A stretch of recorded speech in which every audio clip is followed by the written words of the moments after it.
గారు పట్టు వదలకుండా రాహుల్ గాంధీ గారి మాట నిలబెట్టడానికి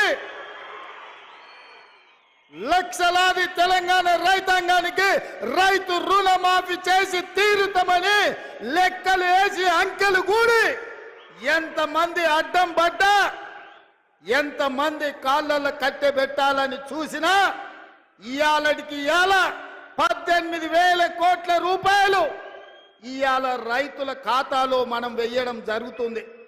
మిత్రులారా, జూలై 18న మొదలు పెడితే ఇయాల 15 ఆగస్టు, సరిగ్గా 27 రోజుల్లో 18,000 కోట్ల రూపాయలు రైతుల ఖాతాలోకి బదిలీ చేసిన ప్రభుత్వం పార్టీ ఏదైనా ఉందంటే ఈ దేశంలో అది కాంగ్రెస్ పార్టీ, తెలంగాణ ప్రభుత్వం అని నేను చెప్పదలుచుకున్నా. నేను సూటిగా సవాలు విసురుతున్నా. తాటి చెట్టు లెక్క పెరిగితే సరిపోదు, దూలం లెక్క ఉన్నావు, దూడకున్న బుద్ధి కూడా లేదని ఆనాడు హరీష్ రావు సవాలు విసిరిండు. మీరు రైతు రుణమాఫీ చేయండి, నేను సిద్దిపేట ఎమ్మెల్యేకు రాజీనామా చేస్తా, మళ్ళా ఎన్నికల్లో పోటీ చెయ్యనని. ఇవాళ ఈ వైరాగడ్డ మీద నుంచి ఖమ్మం ప్రజల సమక్షంలో హరీష్ రావు, నీకు సీము నెత్తురుంటే, సిగ్గు లజ్జ ఉంటే రాజీనామా చెయ్యి. నువ్వు కూడా నీ మామలకనే సిగ్గు లేను అని అయితే ఏట్ల దుంకి సావు అని చెప్పి నేను ఈ సందర్భంగా చెప్పదలుచుకున్నా.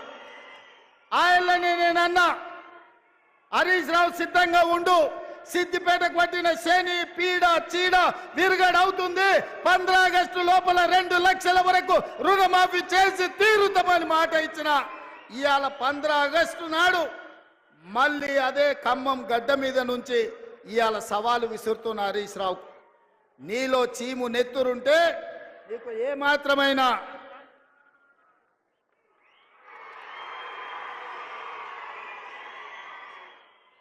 ఏమాత్రమైన సిగ్గు శరం ఉంటే రాజీనామా చెయ్యి. నువ్వు ఎట్లాగూ రాజీనామా చెయ్యవు, నీది సిగ్గులేని జాతి. అందుకే ఇవాళ నువ్వు రాజీనామా చేయకపోతే అమరవీరుల స్తూపం దగ్గరకు వచ్చే ముక్కు నేలకు రాజు కాంగ్రెస్ పార్టీ మీద సవాలు విసిరినందుకు తెలంగాణ రైతాంగం క్షమించండి.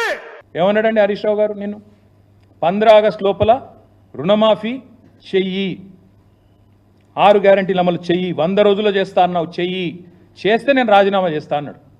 ఇలా 2-3 చిల్లరగాలు పోస్టర్లు పెట్టిండు హరీష్ రావు గారి మీద. అయిపోయింది రుణమాఫీ, నువ్వు అర్జెంటుగా రాజీనామా చెయ్యి. ఎక్కడైంది రుణమాఫీ? చెప్పి చూస్తా, ఏ ఊర్లోకి వచ్చి చెప్పిస్తారో చెప్పియండి. కాంగ్రెస్ వాళ్ళు ఎవరు వస్తారో రండి. ఇంకా మళ్ళీ చర్చకు రాజీనామా చేయి, ఇంకా ఇష్టం వచ్చిన మాటలు. అధికారంలో ఉంటే పందైనా అందంగా కనబడుతుంది, ఇవే మాటలు ఒక ముఖ్యమంత్రి ఉప ముఖ్యమంత్రి మాట్లాడాల్సిన మాటలు. ఒక విజన్ లేదు, విధానం లేదు, డొల్ల మాటలు, కల్లిబొల్లి కబుర్లు, అహంకారంతో ఇవాళ ఇష్టం వచ్చినట్టు మాట్లాడితే ఏం జరుగుతుందండి? అమర్ రాజా బ్యాటరీస్ జయగల్లా గారు చెప్తున్నారు. నేను ముందే చెప్పాను, అసెంబ్లీలోనే చెప్పాను, ఒక ముఖ్యమంత్రి పిచ్చోడ్లాగా మాట్లాడితే నా రాష్ట్రం దివాలా తీసింది, అప్పుల పాలైపోయింది, పైకి మంచిగున్న లోపల ఎయిడ్స్ పేషెంట్ లెక్కున్నది, క్యాన్సర్ పేషెంట్ లెక్కున్నది అని ముఖ్యమంత్రి పిచ్చోడ్లాగా మాట్లాడితే డౌట్స్ వస్తాయి స్వామి ఇన్వెస్టర్స్లో. ఆయన అన్నాడు, జయగల్లా గారు ఏమన్నారు? I'm not doubting the intent, but I doubt there ability to fund or deliver on the incentives promised. అంటే ఏంది? మీ ఉద్దేశం నేను తప్పుపడతలేను, ఇస్తారా ఇయ్యరా అనుకుంటలేను, కానీ మీ దగ్గర పైసా ఉందా లేదా నాకు డౌట్ వస్తుంది. ఎందుకంటే మీరే తెల్లారలేస్తే దివాలా తీసింది, అప్లపాలైపోయింది, క్యాన్సర్ పేషెంట్, ఎయిడ్స్ పేషెంట్ అని రాష్ట్రాన్ని తెల్లారలేస్తే ముఖ్యమంత్రి ఉప ముఖ్యమంత్రి శాపనార్థాలు పెడితే ఇట్లే ఉంటుంది మరి. అందుకే నేను వారిని అనేది, ఈ మాటలు బంద్ చేయండి. ఈ పెడదాం అనుకున్న వీడియోలు కానీ మళ్ళీ మీకు కూడా బోర్ కొడుతుందని పెట్టలేదు. కానీ నిజంగా నాకు ఆయన మానసిక సంతులనం మీద డౌట్ ఉంది. ఎట్లా తయారైందంటే సచివాలయం కింద నిజాం నిధులు ఉన్నాయంటాడు. కేసీఆర్ గారు ప్రగతి భవన్ నుంచి సొరంగం తవ్వుకపోయింది అంటాడు. ఆడపోయినాక లంకె బిందెలు ఏది ఉన్నాయేమో వచ్చినా లేవంటాడు. తర్వాత ఇప్పుడు సడన్గా దిల్సుఖ్ నగర్లో విమానాలు దొరుకుతున్నాయి అంటాడు. బాక్రానంగల్ ప్రాజెక్ట్ తెలంగాణలో ఉందంటాడు. దావోస్కి పోతేనేమో IT is a nuclear chain reaction అంటాడు. మాకు నిజంగా డౌట్ వస్తున్నది. ఇంకా విచిత్రం, పోనీ ఇదేమో తెలియక మాట్లాడండి అనుకోవచ్చు. ఇంకోవైపు అహంకారం. గ్రూప్ అభ్యర్థులు పరీక్షలు వాయిదా వేయండి, పోస్టులు పెంచండి అంటే వాళ్ళని సన్నాసులు అంటాడు. కోచింగ్ సెంటర్లు 100 కోట్ల రూపాయలు వాటి కోసం దండలాడుతున్నట్టాడు. గౌడన్నలను చెట్టెక్కిస్తాడు. కాటమయ రక్షా కవచం మీద పెట్టి చెట్లు ఎక్కించి మీ కళ్ళ నీళ్ళని కలుపుతారని అడుగుతాడు. ఎవడన్నా ముఖ్యమంత్రి చేస్తారండి అట్లా? వాళ్ళ కులవృత్తిని వాళ్ళందరిని అవమానించే విధంగా వాళ్ళని చెట్లు ఎక్కించేదో సర్కస్ లెక్క ఈయన కింద కూర్చొని మైకులల్లో మాట్లాడచ్చు అట్లా. ప్రైవేట్ స్కూల్లో టీచర్లు అందరూ ఇంటర్ డిగ్రీ ఫెయిల్ అయిన వాళ్ళు అంటాడు ముఖ్యమంత్రి. వాళ్ళు వీళ్ళు కాదు, ఎవరో తెలిసి తెలియక ఒక ఎమ్మెల్యేనో ఎంపీ మాట్లాడింది అనుకుంటే వేరు. ఆడికెళ్ళి వచ్చి అక్కలు ముంచుతారు, జూబ్లీ బస్ స్టాండ్ కాడ అడుక్కునే పరిస్థితి వస్తుంది అంటాడు. మళ్ళీ నిన్న బంజారాయిల్స్కి వచ్చిండు, మేము బంజారాయిల్స్ బస్ స్టాండ్ కాడ అడుక్కుంటాం. మొన్న జూబ్లీ బస్ స్టాండ్కి వెళ్ళి బంజారాయిల్స్కి వచ్చిండు. అందుకే అంటున్నా నేను, పాలననేమో చెత్తగుందని ప్రజలు చెప్తున్నారు. గురుకులాల పిల్లలకు విషాహారం, అక్కడ పిల్లలు బాధపడుతున్నారు.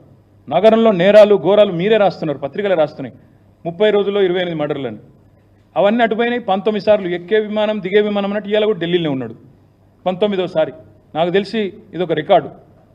కేసీఆర్ గారు 10 నెలలు కూడా 19 సార్లు పోయినట్లేరు. ఈయన పాపం 8 నెలలనే 19 సార్లు, ఇంకెన్నిసార్లు పోవాలనో. లక్షల లగ్గాలు అవుతున్నాయి. ఇప్పుడు 18 నాడు ఇప్పుడు నాకు 2-3 కార్డులు ఇచ్చారు మా వాళ్ళు వచ్చి. ఒక్క తులం బంగారం వేయలేదు ఇప్పటి వరకు. 70 తులం బంగారం అద్దెక్కు లేదు. ఇక చెప్తే ఇంకా చాలా ఉన్నాయి. కానీ అట్లా ఒక్కటి కాదు. ఇప్పుడు నేను అనేది అలా ఒక్కటే, రుణమాఫీ అని చెప్పి మోసం చేసినందుకు 40,000 కోట్ల నుంచి 31,000, 35 చేసి 35, 31 చేసి నిన్నటికి నిన్న 17,934 కోట్లు మాత్రమే జరిగింది. This is according to his own cabinet decision which was 31,000 crore. 17,934 crore is I think about 46%.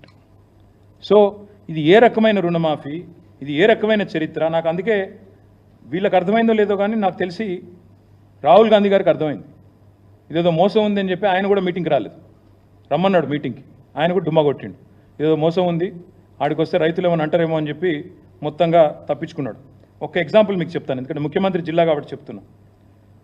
ముఖ్యమంత్రి సొంత జిల్లాలో, ముఖ్యంగా మహబూబ్ నగర్ జిల్లాలో ఇప్పటివరకు నాకున్న సమాచారం మేరకి రుణం తీసుకున్న రైతులు, అంటే మహబూబ్ నగర్ కొత్త జిల్లా, పాత జిల్లా కాదు, ఉమ్మడి జిల్లా కాదు, 1,72,433 ఉంటే ఇప్పటి వరకు 3 విడతల్లో రుణమాఫీ అయ్యింది కేవలం 71,053 మందికి మాత్రమే.